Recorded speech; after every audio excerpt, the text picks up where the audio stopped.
CM 2 అక్షరాల కన్నా KCR 3 అక్షరాలే powerful. ప్రజల విశ్వాసం కోల్పోవడం కాంగ్రెస్ లక్షణం. కేసీఆర్ ప్రతిపక్షంలో ఉండడమే ఆ పార్టీకి ప్రమాదకరం. 1-2 జిల్లాలు తప్ప ప్రజలు బీఆర్ఎస్ ను తిరస్కరించలేదని కామెంట్. అన్న ఎంతసేపు కేటీఆర్ అన్న ఇంతసేపు సమర్థించుకునే పని కాకుండా అప్పుడప్పుడు కాస్త పార్టీలో కూర్చొని ఎందుకు ఈ పరిస్థితి వచ్చిందనేది దయచేసి మిమ్మల్ని ఎందుకు దయచేసి అంటున్నామంటే, తెలంగాణ పోరాటంలో మీరు ఉన్నారు కాబట్టి దయచేసి అంటాను.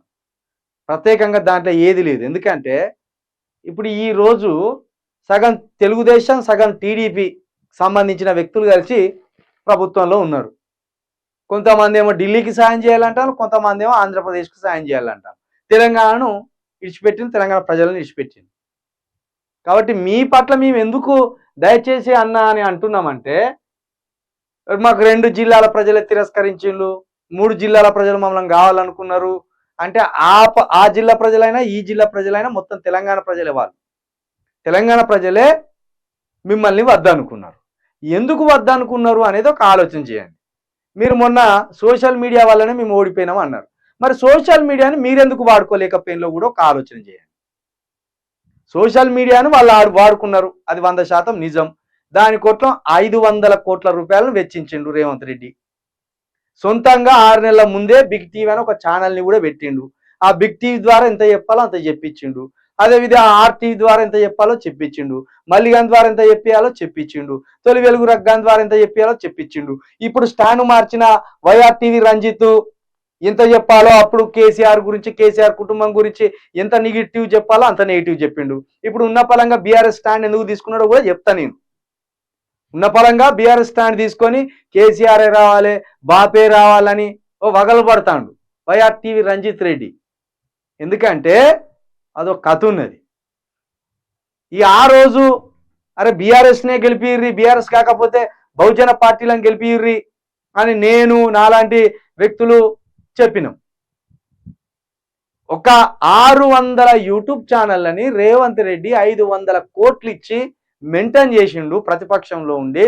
మరి మీరు కనీసం యూట్యూబ్ ఛానళ్ళు మీకోసం మాట్లాడుతున్న వాళ్ళని ఎందుకు గెయిన్ చేసుకోలేకపోయింది? ఎందుకు వాళ్ళని పట్టుకొని అసలు నిజాలు ఇచ్చి వాళ్ళ ద్వారా చెప్పలేకపోయింది? దాంతోపాటు ఇంకొక మాట ఏంటంటే, మీరు ఎవ్వరిని కూడా కనీసం చేరదీయరని, అందరిని వాడుకొని వదిలేస్తారని ఇలాంటి ఒక ప్రచారం, నెగిటివ్ ప్రచారం కూడా మీ మీద ఉన్నది. అలాంటి వాటిని మీరు ఎందుకు తిప్పికొట్టలేకపోతుంది? అదేవిధంగా మీ తండ్రి గారు అంటే అప్పుడు పాత నాయకుడు కాబట్టి ఆ కంచెలేసి అవేసి వేసి ఉంచింది. వాటి ఒక ఆధునికమైన నాయకుడిగా మీరు ఎందుకు తొలగించలేకపోయింది? పర్లేదు, మీరెందుకు మంత్రులకు అందుబాటులో ఉండలేకపోయింది? మీరెందుకు ఎమ్మెల్యేలకు అందుబాటులో ఉండలేకపోయింది? ఇవన్నీ ఒక్కసారి రివ్యూ చేసుకోండి అన్న. ఎందుకంటే ఇవి మాలాంటి వాళ్ళం మేము చెప్తే కొంతమంది అంటారే, చిలక ప్రవీణ్ కేటీఆర్ని విమర్శిస్తాడు, కేసీఆర్ని కూడా విమర్శిస్తాడు. విమర్శించేటోడు లేకపోతే మరింత అద్మానమైన స్థితికి వెళ్ళిపోతుంది ప్రజాస్వామ్యం. మేము బూతులు మాట్లాడట్లేదు, పద్ధతిగా చెప్తున్నాం. ఈ అంశాల మీద రివ్యూ చేసుకోండి. విద్యార్థి విభాగం లేదు మీకు, ఒక యూత్ వింగ్ లేదు మీకు, ఒక కార్మిక వింగ్ లేదు మీకు, ఒక మహిళా వింగ్ లేదు మీకు. ఇట్లా ఇవన్నీ మీరు సరి చేసుకోండి అని చెప్తున్నాం. అది మీరు సరి చేసుకుంటే బ్రహ్మాండంగా ఉంటుంది, చేయకపోతే మీరే నష్టపోతారు. అది మీకే వదిలేస్తాను. ఇక సీఎం 2 అక్షరాల కన్నా కేసీఆర్ పవర్ఫుల్ అంటే నిజమే. సీఎం రేవంత్ రెడ్డి అయినా కూడా కేసీఆరే పవర్ఫుల్, అది 100% నిజం. అది ఎవ్వరు కాదనలేదు.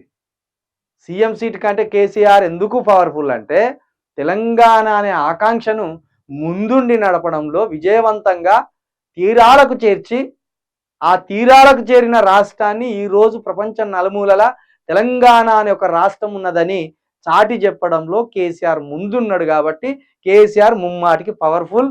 కేసీఆర్ ఉన్నా లేకున్నా కేసీఆర్ పవర్ఫుల్లే.